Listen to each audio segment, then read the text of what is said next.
Hello, listeners. Jordan here. I just want to let you know that you can listen to Nighttime early and ad-free on Amazon Music. Include it with Prime.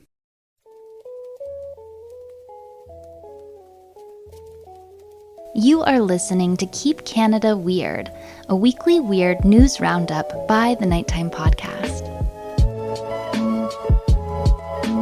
Hello, listeners, and welcome to the weekly Keep Canada Weird discussion series. If you're new here, my name is Jordan Bonaparte, and in Keep Canada Weird, my pal Aaron Airport and I seek out and explore the more offbeat news stories that played out across Canada over the past week. In tonight's episode, which was recorded on May 28th of 2024, Aaron and I consider the future of late night lawn care in London, Ontario, we flap our gums at the Nova Scotia birdman, we cast our votes in some political infighting that's recently happened in Saskatchewan, and we're going to investigate the mystery of the rotisserie chickens that appeared in a Yukon forest. So let's get into this. Handsome Aaron Airport, it's become tradition. What are you drinking over there? I have back to my staple, at least my 2024 staple, I should clarify. But I have a can of Coca-Cola, zero sugar, zero caffeine. Okay, and all the nutrition experts listening are like, the stuff that's in there instead of the sugars, worse for you. As long as you're not drinking 15 cans a day, you're going to be all right. Enjoy it. Well, I'm having my staple, tea. Mm-hmm. But enough about tea, enough about pop. I want to tell you, I'm a little pissed because I've been screwed again. Guess who screwed me? Is this a trap question? Like what? No. Just take a wild guess. Who do you think screwed me? The government? No, Hollywood. Oh. Over the past weekend, I went to the movies to see a film that I've been waiting for a long time. I am a huge fan of Garfield. But when I was a kid, like Garfield and Friends, the TV show, the Garfield Christmas special, the Garfield Halloween special, I love that stuff. Now I have kids, and my kids love Garfield. There's a movie being promoted like wild. Everywhere you go, if you go to Walmart or Toys R Us or whatever, you're going to see toys and plushies and all this stuff promoting the new Garfield movie. It opened last week. My kids, a couple of their friends, myself, and a whole bunch of treats that we smuggled in. We went to the theater and we watched Garfield, and it was so upsetting. Only in name did it resemble Garfield. He was hardly even cranky, and he went on this grand adventure that the Garfield of my youth would have had nothing to do with. Well, Garfield, when we were young, didn't want to do anything other than sleep and eat lasagna. Exactly, and he was just mad at everyone, and his brother or whatever, Odie, was an idiot. And no, the new movie is like, Garfield is like, he's hardly even chubby. He goes on this great adventure. He hardly hated Mondays. Yeah, he liked Mondays. He's like, well, that's the start of the week. It's a brand new start. Yeah. I get to be a whole new person on Monday, happier and healthier. I just wanted to get it out there for any people who see ads for the Garfield movie and they get all excited, like, oh, Garfield's back. Garfield is not back. If you go to the movies and see it, you too will be screwed by Hollywood. Wow, that's off my chest. Yeah. I'm disappointed to hear that. Yeah, Garfield being spit out of the 2024 filter is just going to be unrecognizable on the other end, because we can't make him chubby because that will offend this demographic, and we can't make him angry anymore because then that's going to encourage bad behavior or whatever nonsense that they probably sat around a big board meeting and all sliced out all the things that are wrong with the character of Garfield and why he needs to be completely different now. I'm upset about it, but what will make me feel better is keeping Canada weird with you by seeking out, highlighting, maybe celebrating, maybe being terrified by the weird news stories that played out across this great nation over the past week. But before we get into them, we should catch up on a story we talked about last week. We have a bit of an update related to the fella who got the ticket while going through the McDonald's drive-thru. What an update it is. Yeah, we like when we talked about this story last week, again for people who missed last week's episode, a young man in Saskatoon, I believe, his side of the story is I pulled into the McDonald's drive-thru, took out my phone to open the rewards app, and then a cop behind me came and gave me a $580 ticket, and I'm going to fight it. That was his side of the story. You and I speculated that there's probably a bit more to it. We have a bit more to go on now because the RCMP have given their side of the story to the press. I'm just going to read you a little bit of some quotes from the RCMP in a news article. The Royal Canadian Mounted Police in Saskatchewan dispute Mason's version of the story, saying that the teen had violated the law before he reached the drive-thru. And now they're quoting the RCMP. The individual was observed driving on a public roadway while using his cell phone. He was not in the drive-thru lane. The driver pulled into the McDonald's parking lot, and it's there that he was issued the traffic violation after allegedly using his cell phone on the public road. Mason heavily disputes the ticket and says he's prepared to fight it in court, and they now have a court date, July 31st. Wow. So they're basically saying that it wasn't from him taking his cell phone out in the drive-through. He had his cell phone out before he got to the drive-through. Mm-hmm. And that's just where they caught up. And that's just where they caught him. And then that's just where they caught up with him. So and I believe their story. That to me, that makes more sense. yeah, it makes complete sense now. Right. That more of the puzzle pieces have been put into place. I feel violated, to be honest. You feel lied to by Mason? Yeah, I didn't think that he was going to get off. And I did find some issues with his story. Overall, I believed him in the sense that he's in the drive-through, he pulls out his phone to use the app, and the police officer sees him do that and gives him a ticket based off of that. Mm-hmm. The general scope of his story, I believed, and thought this is going to be a very interesting case. But now it's an open and shut, you were using your cell phone while driving case, and there's nothing to fight here. Yeah. What I was thinking, and this kind of supports the RCMP's version of the events, is if you think of Mason's side of the story or Mason's version of the story, the cop would have had to been in the drive-through behind him and saw him pull out his phone, then like got out and went around and gave him the ticket. Why would the cop follow him in the drive-through if Mason hadn't broke the law before he got to the drive-through? It just makes sense that the infraction and the allegation stems from something that happened on the roadway, and the motorcycle cop followed him into the Right. as Mason pulled off the street, he followed him in, as opposed to just being there behind him naturally.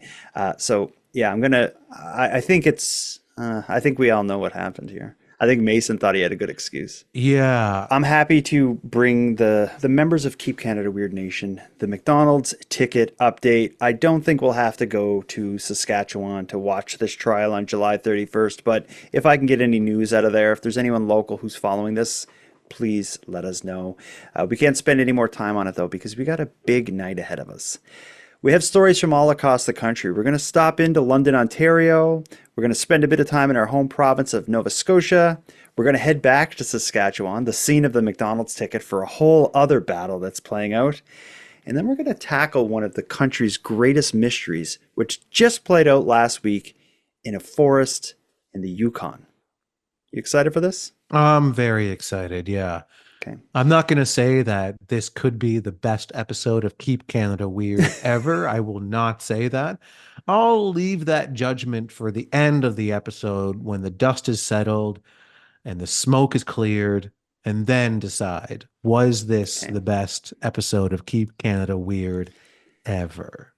What may make it the best episode ever is not only do we have a collection of great stories, we also have Keep Canada Weird correspondents from across the world who will drop by throughout the episode to weigh in on a topic we both enjoy, and that is June bugs. It's that time of year. June bugs are crawling under the ground, and I guess you call it flying. They're just kind of like launching themselves headfirst into our doors and our windows. Yeah, I don't call it flying. I call it air flopping. Yeah, air flopping, and then they die. So in the morning, when you walk out your door, you step on them and hear a disgusting crunch. We have listeners. Last week, we requested listeners contact us with their thoughts or stories on June bugs. We got a whole bunch of them. So before we get into our Keep Canada weird stories, let's stop in with Mary Mack, and she's going to talk to us about June bugs. Hey, handsome Aaron Airport and Jordan bus stop Bonaparte. This is Mary Mack calling from Texas about June bugs. Just to say that here in Texas, June bug season probably starts in April and it's pretty much over by June. But it's nice to have a break from the flying roaches. So I kind of find them quaint. Um, and I think that the June bugs are probably kind of the originators of the animal uprising because things have to start small and vibrationally to become a big movement. And if you think about the history of June bugs, I think you'll know what I mean. I think the jury's out on that one. I don't know if the June bugs are connected to anything beyond just grossing people out. Yeah, and quaint is not a word I would ever use referring to June bugs. So I don't know if I can accept that. Mm, They are, well, I mean, they're not animals, they're bugs. They are uprising from the ground, because they that is do true. kind of hide out in the ground the rest of the year, and then they expose their grotesque bodies Just to the light of day in June. if you get grossed out by June bugs, buckle up because we have a few more June bug stories as we go. But let's get into the topics. Let's start with something a little topical. We're talking about June. We're talking about things coming out of the ground. Let's head over to London, Ontario. There's an interesting thing going on, and it's something that is close to me because as a podcaster, when my neighbors mow their lawn late at night or use their whippersnipper grass trimmer things late at night, it wreaks havoc on my productivity and on the quality of sound I'm able to capture in my home studio. If I were to move from Halifax, Nova Scotia to London, Ontario, maybe I would get behind this bill. Currently, London, Ontario's sound bylaws limit the operation of yard maintenance equipment to between the hours of 7 a.m. and 10 p.m. However, a proposal by Councillor Schuyler Frank would tighten the timeline for Londoners still utilizing gas-powered equipment from 8 a.m. to 6 p.m. The time period when electrical equipment can be operated would remain unchanged, however. On June 4th, City Councillors will debate if it supports the committee's recommendation about potentially shortening the permitted hours. We don't need to spend a lot of time on this topic, but let me just ask you, would you support an initiative like this on Cape Breton Island? I think 6 p.m. is a little early, though. I think 8 p.m. is reasonable. Six Mm, is that like so a lot of people don't even get home until 6 o'clock. Like with that, how are they going to be able to mow their lawns? Like they would have to. yeah, do it That on would the just be weekend. really complicated. I think give people until 8 o'clock. Then after that, How about 7? 7. 7, yeah, 7 If you work maybe. nine, Like if you work 9 to 5 and you commute, you're home by 5:45. Let's say you got enough time to get in the door, grab a quick bite to eat on lawn mowing day, get outside and get the job done before 7 without upsetting the podcasters who live next door to you. yeah, I just don't think anyone's going to listen to this by law, and I can't see them enforcing it very well.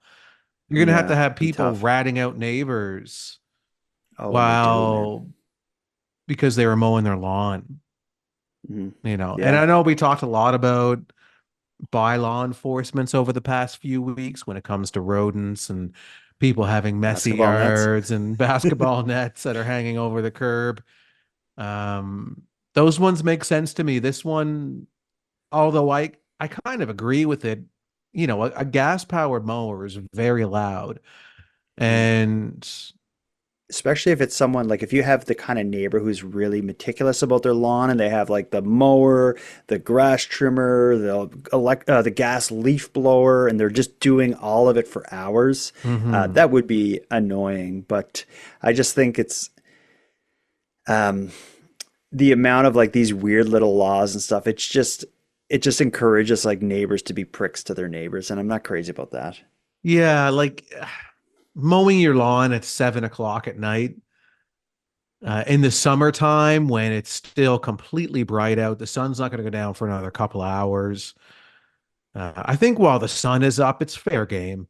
But when it comes to mowing your Yeah. lawn, Okay. and the only people that I think it really affects are podcasters. And how many podcasters are there per neighborhood, do you think? It's an issue for me. It honestly is. My mics pick it up if someone's mowing outside. But I guess this bylaw in London, Ontario, isn't about me down here in No, Nova it's not Scotia. specifically about Jordan bus stop Bonaparte. In Halifax. Hmm. Yeah, that was a great name that Mary Mac came up with. I In love all that of our name for you. times. I think that going forward should be your name. Oh God. Okay, we'll think about it. No, it's decided. In fact, Bus there's a stop bylaw Bonaparte. that's been passed.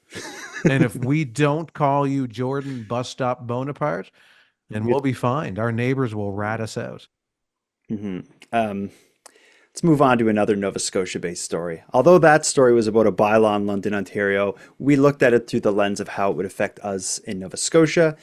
We got a good Nova Scotia story this week though. One thing we like doing on Keep Canada Weird is finding like the weird, unique, and unusual everyday person doing something out of the ordinary.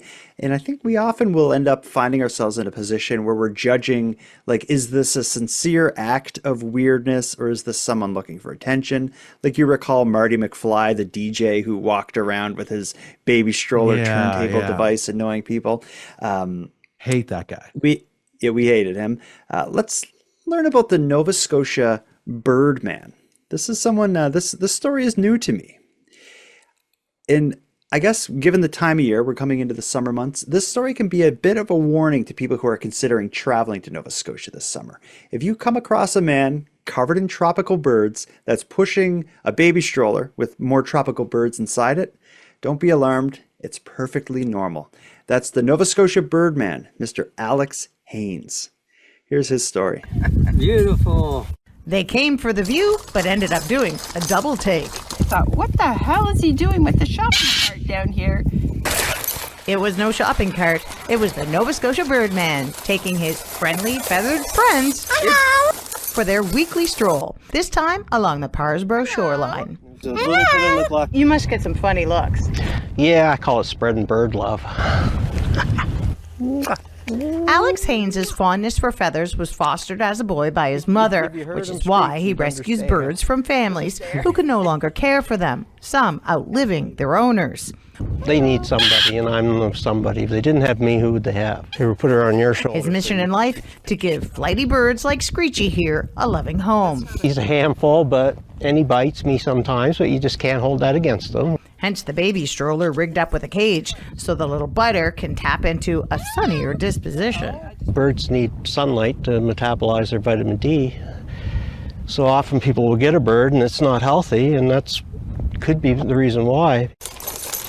Which is why, with Bella and Roscoe on his shoulders and Screechy in tow, Alex can be spotted hiking across the province, I think this is great. This is really cool. sharing that bird love. She especially, she's bonded with me, so she thinks I'm her boyfriend. Yeah, that's me. Bella, the African grey, likes to sit on shoulders for selfies, She's had her picture taken on hundreds and hundreds of people's shoulders. many of whom think their phones are going off mid-pick. She does notification noises, she does ringtones. Oh, there she did it. She just did it. Now, it's important to note that Bella does have a bit of a potty mouth. She says the F word quite frequently.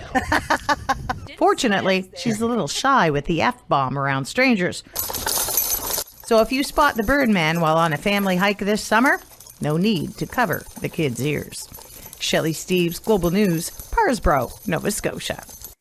Let's just do the vote right up front. We're looking at when we find a story like this of a weird, unique, offbeat person doing weird, unique, offbeat stuff, we will judge the sincerity of their weirdness. I'm going to give that guy straight A's for being a sincere kind of weirdo. Yeah, I agree that his weird sincerity is off the charts. And I was watching this story very closely, and as I'm watching the news coverage of it, I'm thinking, do I support this guy or not? Okay. And I was on board with him until he made it sexual towards the end. She thinks I'm her boyfriend. She thinks I'm her boyfriend, and I think she's my girlfriend too.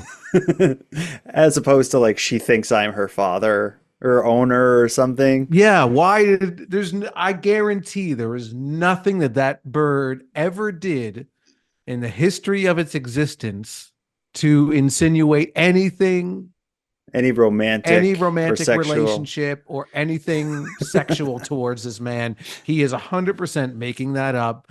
That's what he wants it to be. This is where he's ended up in life. His Oh human God. interactions have turned so sour in his life that he had to then resort to creating these relationships with animals. And this is why the animals are uprising. This is one of the things, is because we're taking our human emotions and we're slapping them onto animals, and it's just happening a little too much. And now the news is freely covering this. As soon as he said, "Yeah, she thinks I'm her boyfriend." Oh, cut, no, scrap it, cut it. No, no, this story's done. No, no, no. We're not Story's doing done. this. He tries to kiss me. It puts a whole new meaning to his phrase at the beginning that he calls it that he goes around spreading bird love. Yeah, I know. He kicked it off with spreading bird love. The guy's riddled with avian bird flu for sure. He doesn't wear Um, protection with these birds. oh my gosh. I supported it, but now I don't think I can look at birds the same way again. And I don't even like saying birds now. Even that sounds like there's even like a phallic undertone to the whole thing. I don't like the story. I wish we never went here. Let's Yeah, go to no, I feel something dirty. Yeah, no, let's move on. let's go to something more pleasant like June bugs again. Mhm. You're gonna like this one. I'm curious to talk this through with you because Corey believes he may be responsible for June bugs coming out every year, but some of the crimes he committed against June bugs back in probably the 80s, I think is some of the same crimes that I committed. Listen to what Corey did. Hey, Jordan and Aaron. This is Corey, your Michigan correspondent. I have to leave a comment about your June bugs that you were talking about. My friends and I, when we were kids, may partially be responsible for the June bug uprising. Yeah, when we were kids, we would go out and hang out underneath the street lights with tennis rackets. And when June bugs would fly by, we would keep score at who could hit their friends with the most June bugs. They make a very satisfying sound when they hit the strings. It's a real nice twang. And I think word got back to the rest of the June bug population that we were out smashing each other with June bugs in tennis rackets. So on behalf of me and my childhood friends, we'd like to apologize for the current June bug uprising. It's probably why they get all up in your face and run into you. Again, apologies. Not much more I can say than that. Listening to his voicemail just brought me back. We used to do the exact thing right outside like I lived on like kind of small dead end street. It was kind of in the woods, a lot of grass around, so a ton of June bugs. And the street light was right on my front lawn.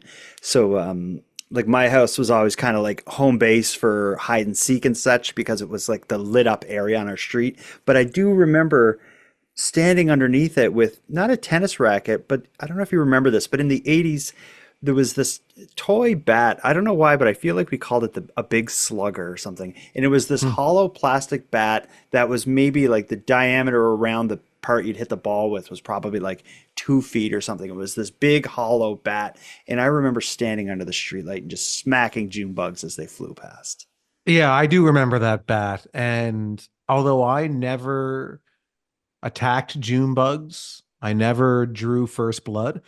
Um, I do know a lot of people that did also partake in those unofficial Summer Olympic Games of cracking June bugs with bats and rackets. So I always my summer Olympic June bug sport was the 8 mile run. Running from June bugs with the hood up kind of with thing. the hood yeah. up and screaming like a girl. Please, someone. There is no God. There is no God. What are these beasts from the deep? Why do they want my soul? Let's get into a story here. This one is a bit of a journey, but it's worth the legwork it's going to take us to get there. One thing we shy away from often on this show, on Keep Canada Weird, is getting into Canadian politics. We do that for a variety of reasons. For one, this show, although the work we're doing is serious and important, it is a bit of escapism from the monotony of mortgages and lineups and car payments and politics. But it's just usually it's not interesting. I find it all just exhausting. But when there's like kind of political infighting and drama and crazy allegations, I like that. And in Saskatchewan, a political battle that's playing out right now, it's got Keep Canada Weird written all over it. Let me walk you through it. So a rather tense but absurd political war is taking place right now in Saskatchewan. In fact, it's much more personal than it is political. The Speaker of the Saskatchewan Legislature, Randy Weeks, has accused some legislative members of using bullying and intimidation tactics against him. Now, for people who don't get the different roles, the Speaker of the Saskatchewan Legislature would be like the dungeon master in Dungeons and Dragons or something, if you've ever played that game. He's like the one who's in charge of kind of like mediating and organizing all the discussion and keeping stuff on track. So he's kind of like a judge where he'll have to, shut people down and move on in certain times or whatever. But anyway, he's accusing legislative members of using bullying and intimidation tactics against him, which is wrong, but not entirely surprising. But his claims go a step further than bullying and intimidation. He included references to a senior government House leader bringing a hunting rifle into the Saskatchewan Legislative Building. Now, a bit of his remarks, which he did publicly, were included in this news piece. Listen to this. This will give a sense of of the allegations he's levying against a senior politician. Tensions have been building between the Speaker of the Saskatchewan Legislature and the government. Things exploded on the final day of the session as the Speaker complained of government harassment. Earlier in the session, the Speaker said he had received hundreds of texts from government members critiquing his rulings. He finally sought apologies. I asked the government House leader to stand and withdraw and apologize for that comment too. I'm not deaf. I'm not. The Speaker told the legislature that more disturbing is what he termed the government House leader's obsession with guns. His desire to get permission to carry a handgun in the Legislative Assembly is particularly disturbing. Another incident reported by a former special constable was when the government House leader flaunted the rules concerning weapons when he brought a hunting rifle into the Legislative Building. So allegations like that made during a legislative assembly are kind of surprising. It's not something you'd normally hear. So of course the media catches on to it. They question the premier about this issue and what happened with the politician allegedly bringing the gun in. The premier had no idea what anyone was talking about. First he had heard about it was when the House Speaker made these remarks. But then it all came crashing down when the story revealed itself, because the person at the receiving end of those allegations, he's the House Leader, Jeremy Harrison, he owns up to what he's referring to as a lapse in judgment. Here's what he had to say about bringing the gun in. Here it comes. It was Jeremy Harrison's first day back at the Legislative Building since acknowledging that he once brought a hunting gun to work. Firstly, I want to deeply apologize to the people of the province, to people who had worked in the building 10 years ago at the time this occurred. It shouldn't have occurred. Harrison says it happened on a weekend about a decade ago. He was on his way to hunt, but stopped by the office to pick up some papers. He says he took his gun with him. We take firearm safety very, very seriously, and rural Saskatchewan, where I grew up and where I continue to live. And one of the cornerstones of that is that you do not leave a firearm, a long gun, unattended in a parked vehicle. Let's get the initial temperature in the room here. Are you buying this? At first I'm like, okay, he's going on a hunting trip and he stops in. I need some papers. I'm going to be hunting and there's some papers that I need from work to go out in the woods hunting. Yeah. Yeah. It sounds like he stopped at work for another reason. When he said, with a rifle. Yeah, but when he said, we take gun safety very seriously and you're not supposed to leave a long gun unattended in a vehicle. Mm-hmm. So I do buy that. I'm not a gun owner. I'm not a gun enthusiast. I'm not somebody who is knowledgeable about what the exact gun laws are province to province. So I can't speak to knowing definitively that is a rule, but it sure sounds like a rule to me. Mm-hmm. So that would explain why he would have to take the gun in there.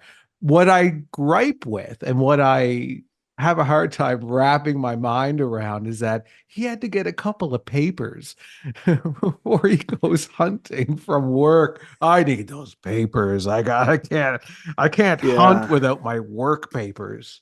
Yeah, it does seem a little suspect. And him admitting he brought the gun in, the rifle into work, also doesn't explain, like, the House leader or the House Speaker also said, like, this guy seems to be requesting, like, permission to bring a handgun in as well for his, like, for the meetings and stuff. So I'm starting to think that this guy's just nuts. I don't know. I don't like the idea of bringing a rifle for any reason, papers or not, into like a legislative building.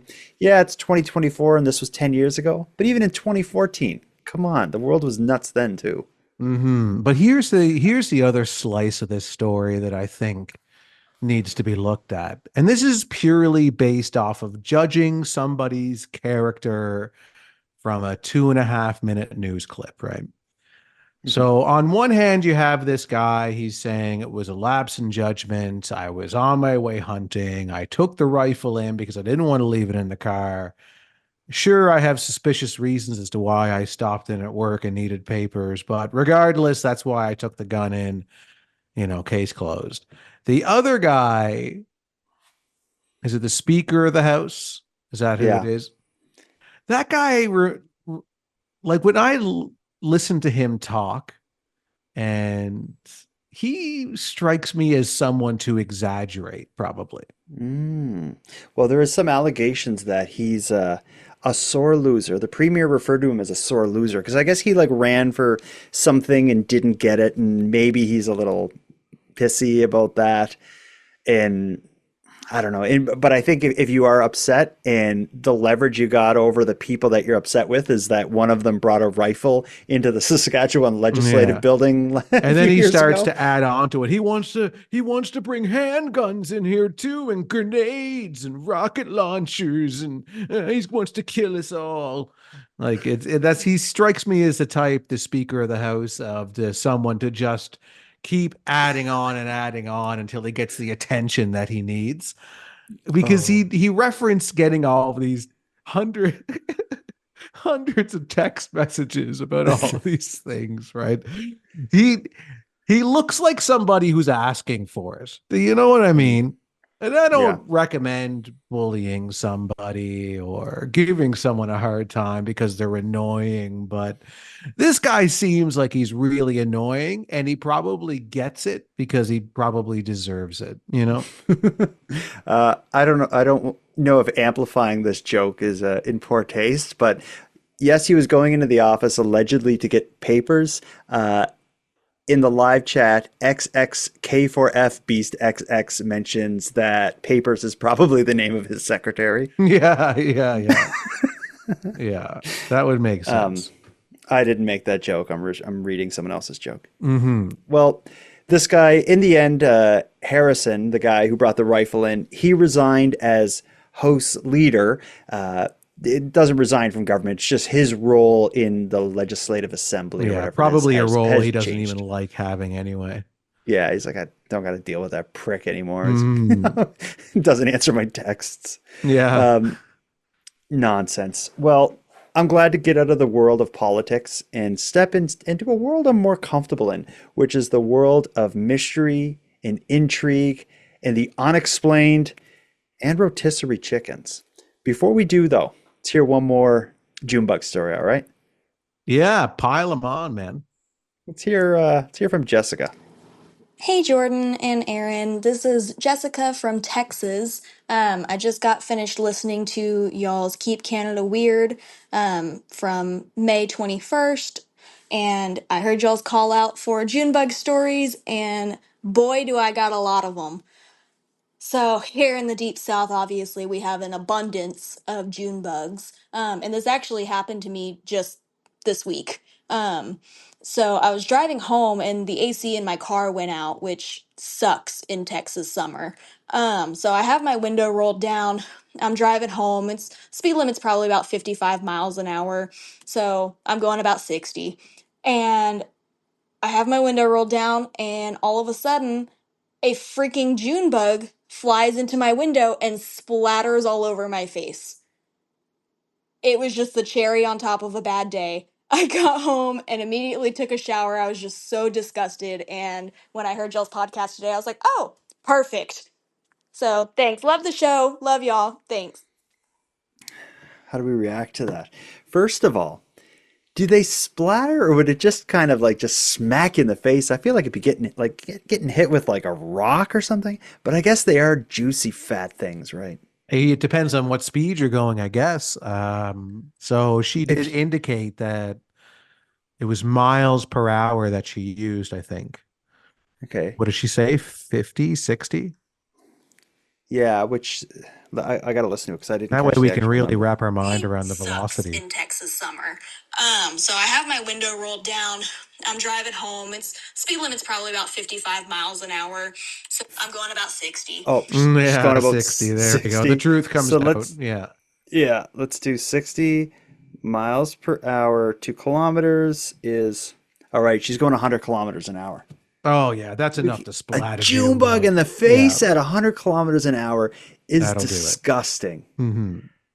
Oh, you'd have just not enough chunks showers in the world to get the sound that June bug made off of yeah, you. just you know, you can crunchy. wash off the guts, but you will never wash away the haunting memories of that June bug cracking into your flesh and exploding all over you. Oh, and then in the parts of it too, because they're not little things. She's going to be finding like a June bug leg on her passenger seat and a June bug wing in the back seat, and that is a disturbing story. How dare you call in with that, Jessica? Yeah, it was gross, and I mean, I'm glad that we gave her a venue to get that off her chest, but at the same time, she probably still has June bug pieces on her chest. So. Let this be my reminder that anyone whose voice is heard on this show by way of a voice memo can email me at nighttimepodcast@gmail.com. Let me know their voicemail was played. Give me their mailing address, and I will send you out a Keep Canada Weird swag pack that includes a Keep Canada Weird badge that officially titles you a Keep Canada Weird correspondent. So, Jessica, you can put one of our Keep Canada Weird stickers on your face and cover up that disgusting scar you probably have from the assault by that June bug. Let's get into the next story.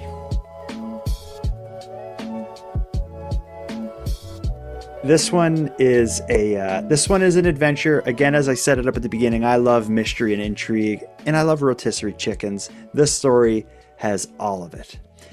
Why don't you read this news article? If you have the notes in Yes, front of you. I have it right in front of me here.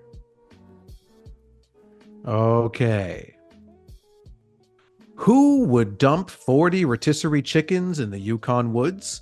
That's the question an Ibex Valley woman is asking after her dog Osie sniffed out what many canines would consider the motherlode of tasty treats. Linda Lamers was out for a walk with Osie when the dog caught the scent and found more than 40 rotisserie chickens dumped in a heap in the woods. There were also some side servings of chicken fingers and French fries. It may have been a dream come true for the dog, but it was less than ideal for Lamers. Am I saying that right, you think, Lamers? Yeah, sure. Okay. I just feel like I'm pronouncing it the worst way possible. You probably are. Lamers? She's Lamers. I don't know. I just want to know why, Lamers said. That's a big, smelly bunch of cooked chicken.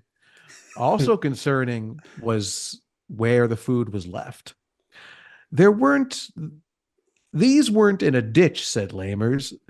They would have had to have been dragged here intentionally. The discarded food was just 500 meters from homes, including Lamers' property. That's a massive attractant, said Lamers. I don't even have bird seed out this time of year because I'm worried that's going to attract bears. Yukon Conservation Officer Nick Hogan admits the cooked chicken is not something we typically find. I hope not. Yukoners are usually pretty good about disposing of their waste legally, he said. It's never good to find that kind of stuff, especially this time of year with not a lot of food available for animals right now. So yeah, not great to find that. Hogan said a lot of animals are searching for food at this time of year, including bears, foxes, and coyotes. Not only is the wasted food a dangerous wildlife attractant, it's also against the law. It does come with a littering fine, said Hogan.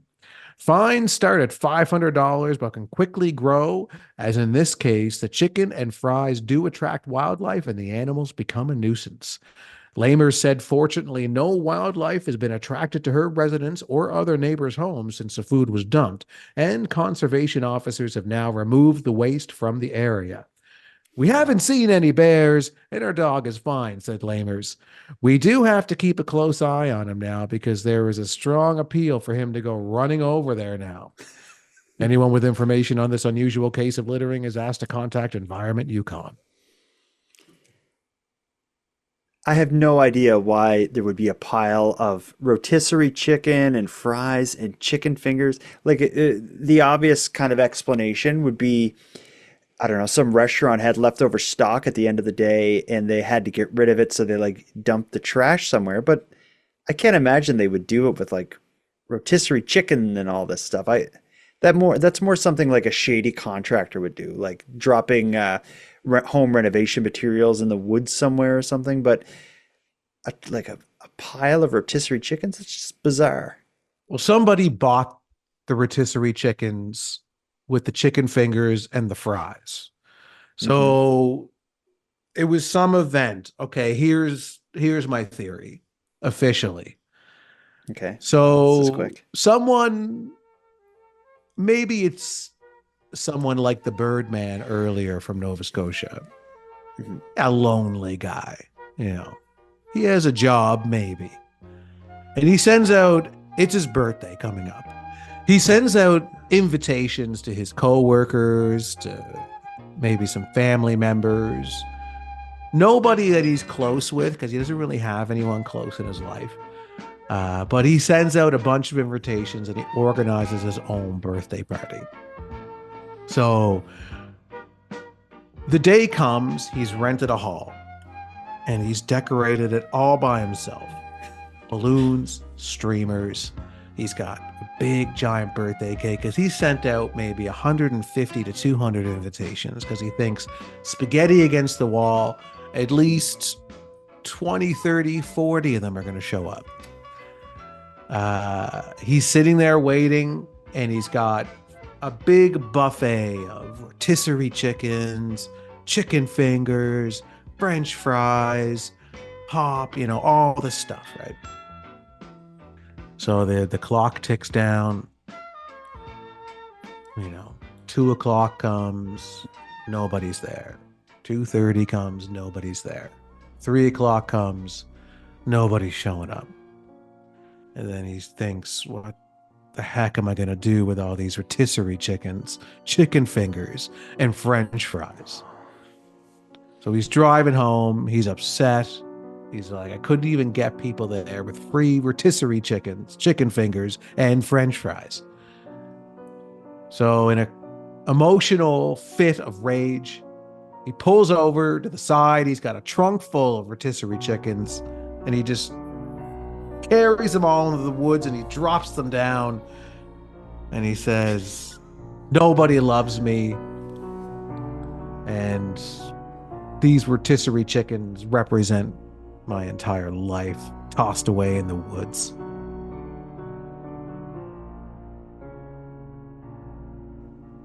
Wow.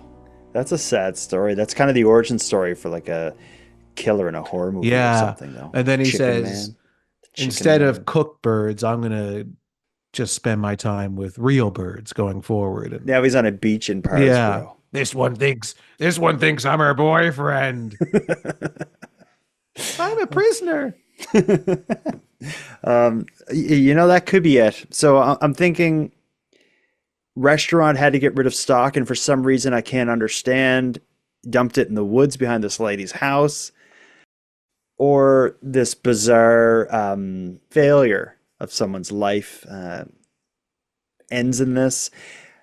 I think at the end of the day, it's the dog who's really suffering here. Imagine a dog spends his whole life just wanting to get at something like this. His owner takes him for a walk that he probably loves. He finds a massive pile of rotisserie chicken. He's not allowed to eat it. It's just like he found like nirvana. He found a utopia right in his backyard, and it just disappeared. And I think that's sad for the dog. Aussie, I think was his name. Yeah, Aussie, I think that would be sad for anybody because I love rotisserie chickens. In fact, for supper tonight, I had leftover rotisserie chicken from yesterday. So I've been eating rotisserie chicken for almost every meal for the past 2 days. I love them. I buy them all the time. Once or twice a week, I pick up a rotisserie chicken and I just add it to whatever I'm eating.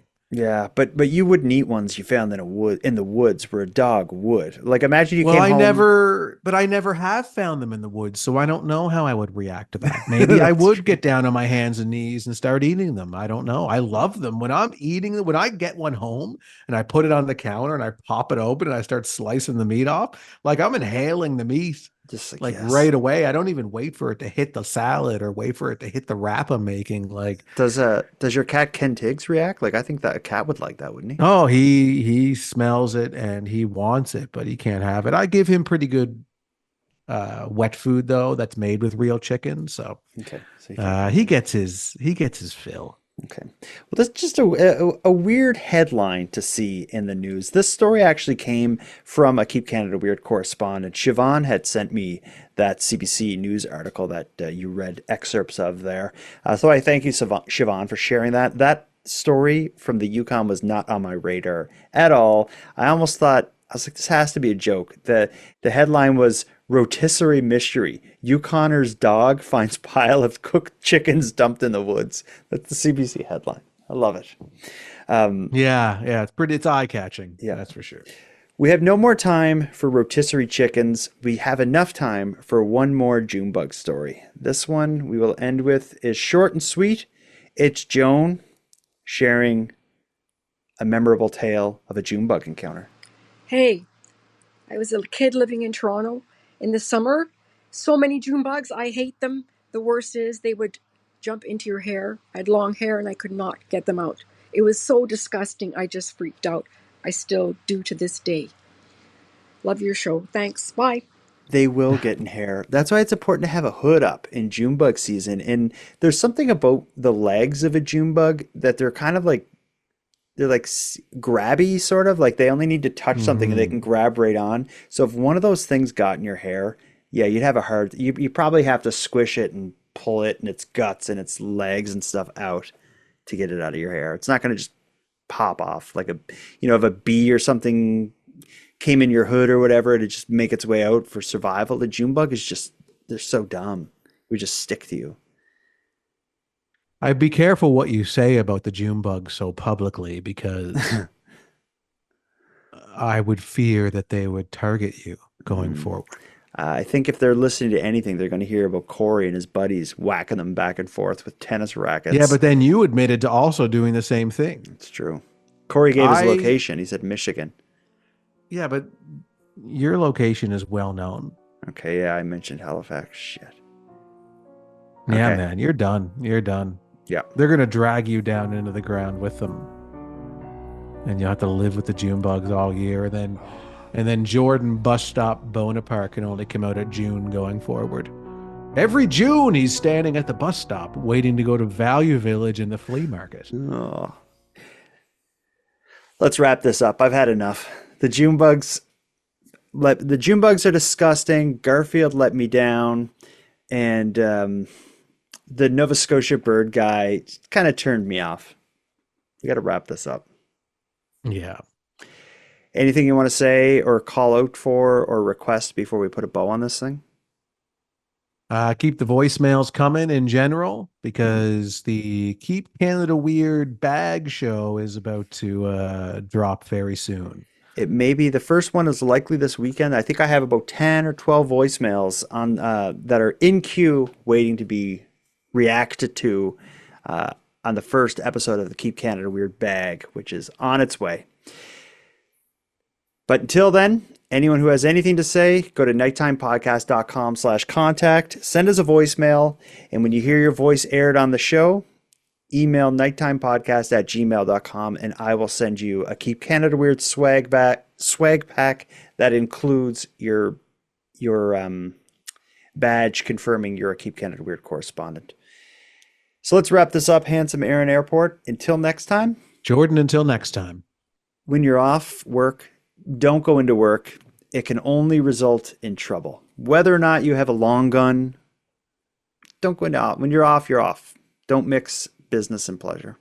Yeah, and Jordan, until next time, when you and I go hunting together and we're on our way and we stop in at the Keep Canada Weird office to get some papers, and then we eventually get out into the woods, hopefully we find some rotisserie chickens, because my God, I love rotisserie chickens.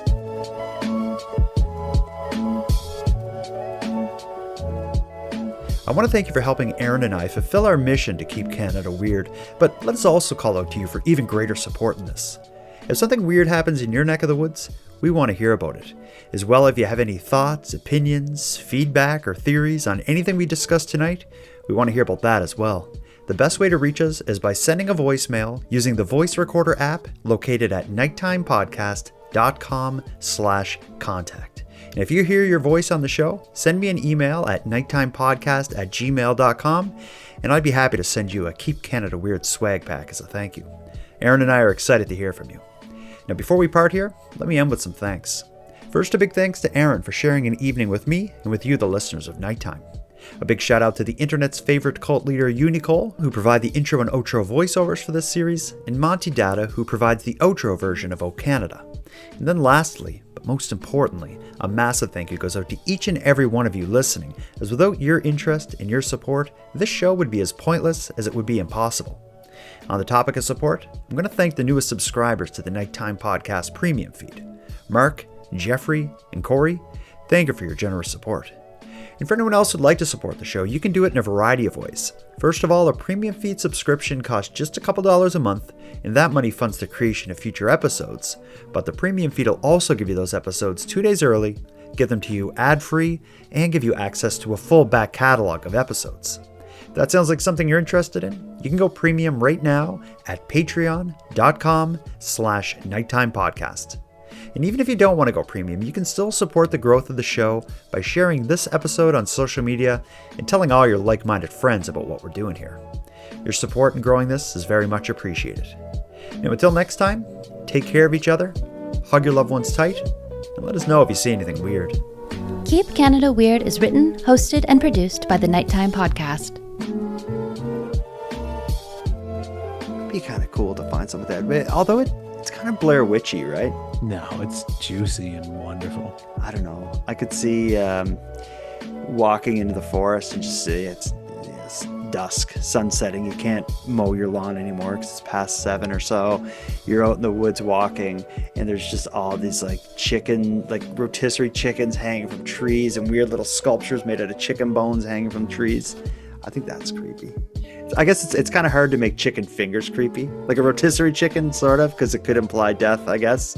But a chicken finger, I don't think there's any context that they become creepy. And there's nothing creepy about French fries either. No, unless they spelled something like "you are going to die." If it's a combo pack, it's not creepy at all. If it's just the chicken carcasses, that's creepy. But if the pop is there, the fries are there, the coleslaw is there, it's not creepy. Yeah, then we know exactly what happened here. Yeah.